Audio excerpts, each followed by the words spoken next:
How do you move forward with your marriage after finding out your husband had an affair with your sister? Hold on. What you were wrong was, sis, was when you said, how do you move forward? You move the fuck on. No. That married kind of love.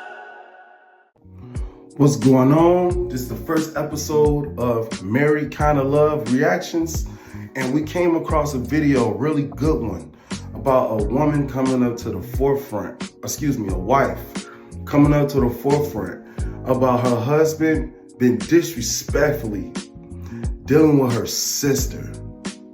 Her sister, I know that's crazy, and I know that's something that somebody can't even fathom, like my sister, anybody in the world you could have dealt with. You wanted to deal with my sister, my blood? Man. But we're not gonna talk too much. We're gonna get into this video and I'm gonna give my reactions, okay? Let's get into it, let's have fun. How do you move forward with your marriage after finding out your husband had an affair with your sister?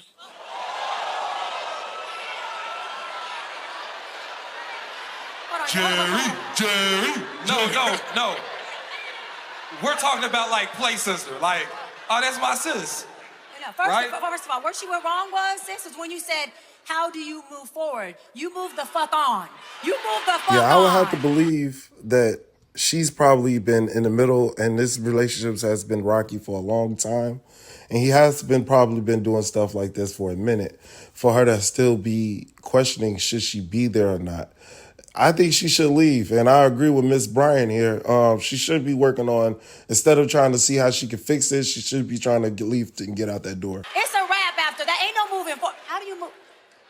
Now, before we dive into the complexity of her question, all right? Before we dive into the complexity of her question, can we get a little therapeutic real quick? Is it possible? Let's not concentrate on who the cheating was with for right now. Hold on. Let me host the show. Is it possible to move forward with your partner? Are y'all twins? Mike, you taking notes? Yeah, I'm taking notes. Y'all not twins. I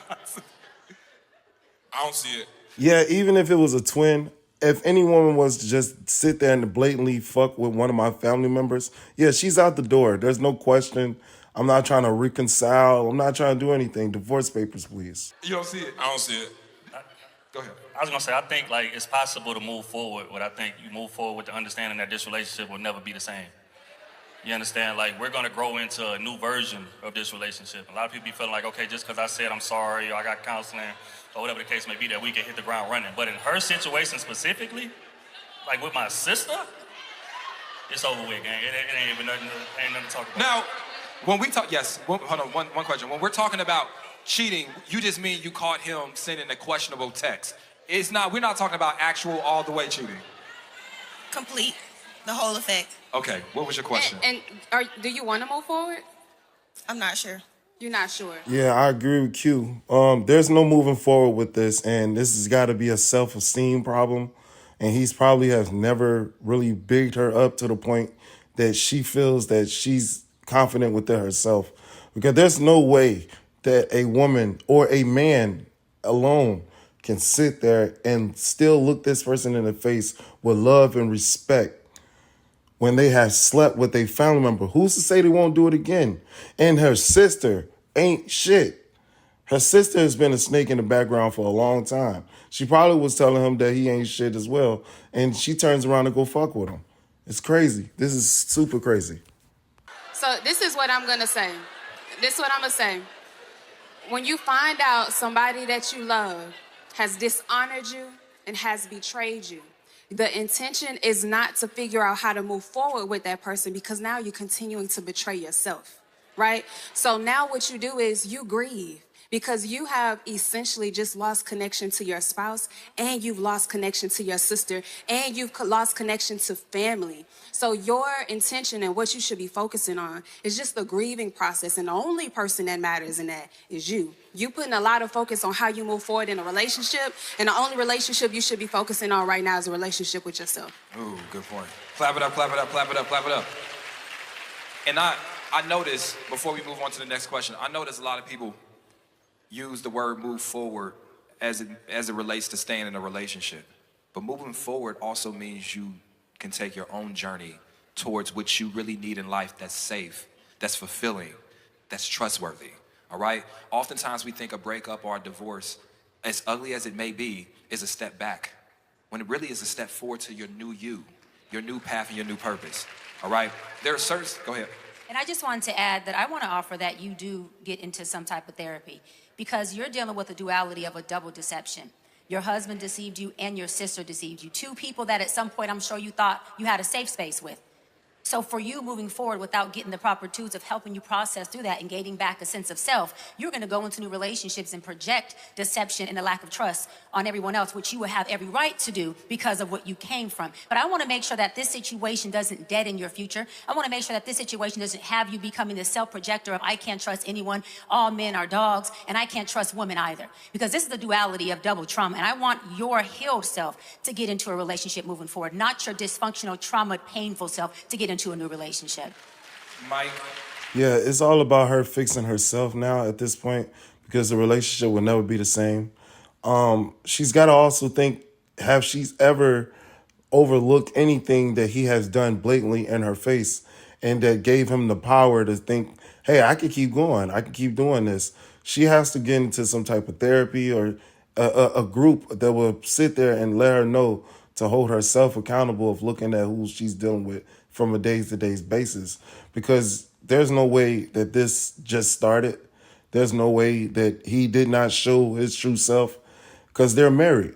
And I'm pretty sure they was married for a couple of years. They didn't say the length yet. I don't know if that part is coming, but yeah, this is crazy and this is completely sad. You can see the pain on her face. And yeah, Brian is right. Yeah. I love you. I do. But my biggest concern with everything that just happened here is where your boundaries is at. Because if this was presented to you and you're honestly not sure about where you draw the line between the love you got for yourself and the love you want to give to other people, then I'm scared for you. Because if this is the type of thing that makes you still be considering giving a man an opportunity, like where is your line out here?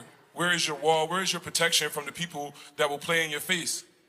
If it's not going to be this, there's so many other things that could hit worse than this. So my biggest thing, like Doc said, when you go on that healing journey, you got to ask yourself, what is the shit that I am not falling for? Because that's important. If not, these people will eat you alive. Kitty, you have something? Out of all the women you could have chose, out of all of the women you could have chose, you decided to choose my sister? Out of all the women you could have went and played with and had sex with and did everything else, you went and chose somebody who was in close proximity to both me and you. That level of betrayal, let me pull it together for a second. What do you have to sacrifice? I'm saying sacrifice, not compromise.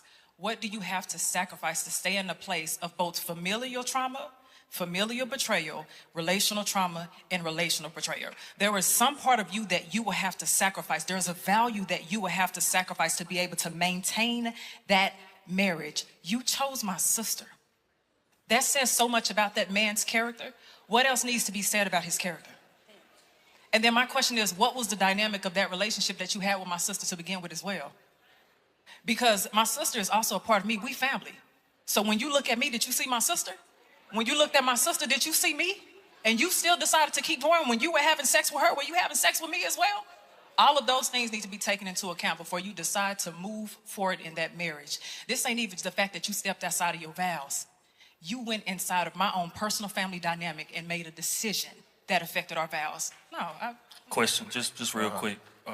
In that situation, who do y'all feel like is more wrong? The sister. Sister. That's 100% the sister, because there's no way that she can have a close bond with her sister. She knew her sister before this guy. And the fact that the guy can overthrow the relationship that she had with her sister, yeah, nah, I'll cut them both off.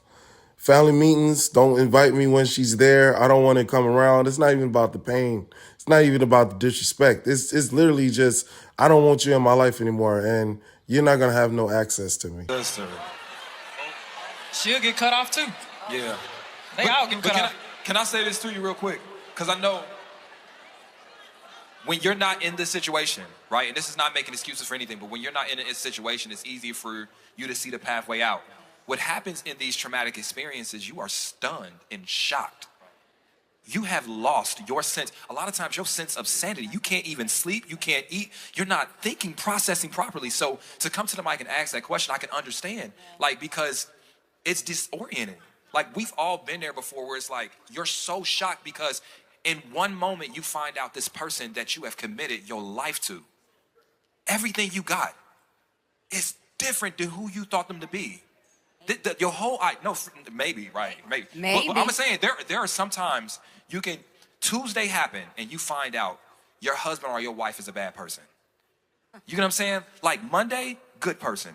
Tuesday, bad person. And that shit is hard to swallow because here you are, you've known them for 10 years to be this good, caring, compassionate person, and you just can't fathom them doing that act. So I can see why people need that pep talk. Are there kids involved? Do you guys have children? Yes. Oh my God. I mean, what she's got to understand, and what we got to understand is that where she's at in this grief, because it's grief, and she's at that bargaining phase of grief. So where she is right now in her thing is where everybody in grief is, where they try to bargain themselves out of the situation. She's past the denial. Now she's at the bargaining phase where it's like, well, what can I save from this thing to prevent myself from suffering? So, I mean, I know it might sound wild to a lot of people, but what she's experiencing is totally normal. It's called grief. And now you're at that bargaining phase, but your standards are what's going to fight back. Because your willingness to cling on to your old life, you have an opportunity to start a new life, and it's going to be colder and it's going to be lonelier. But this is when the devil gets to you quicker. So I just want you to stay strong. And I just want to know, what was the conversation like with your sister? I just want to know. Hands and feet. You don't have to tell us. Hands and feet.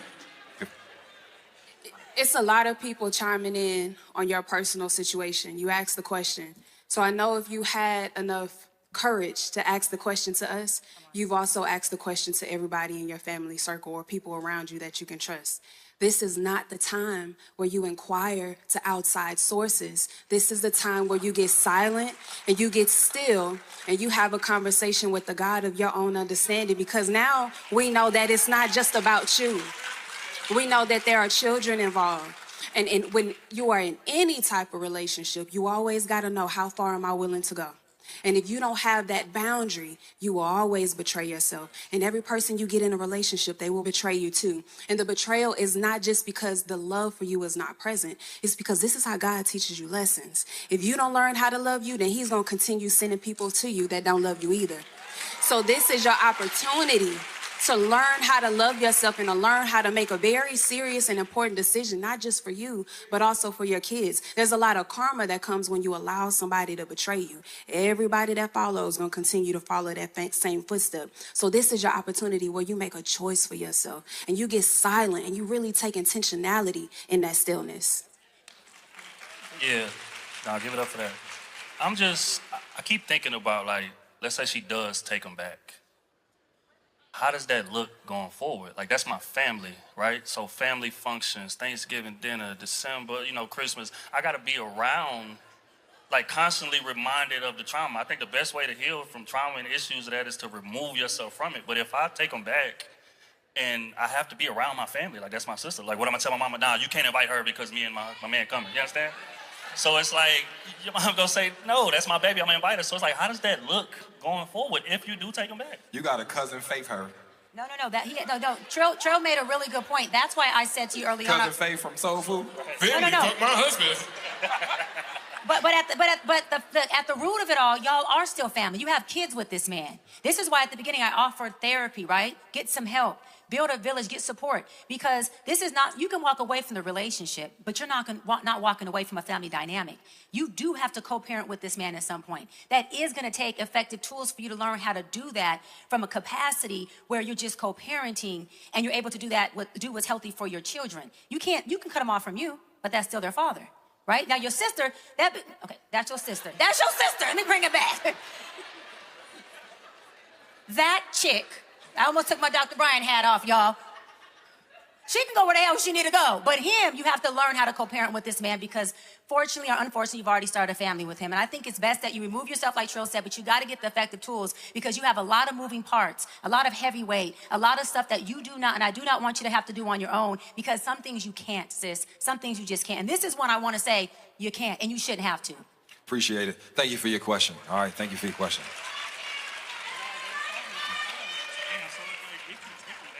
You can't take him back out of that.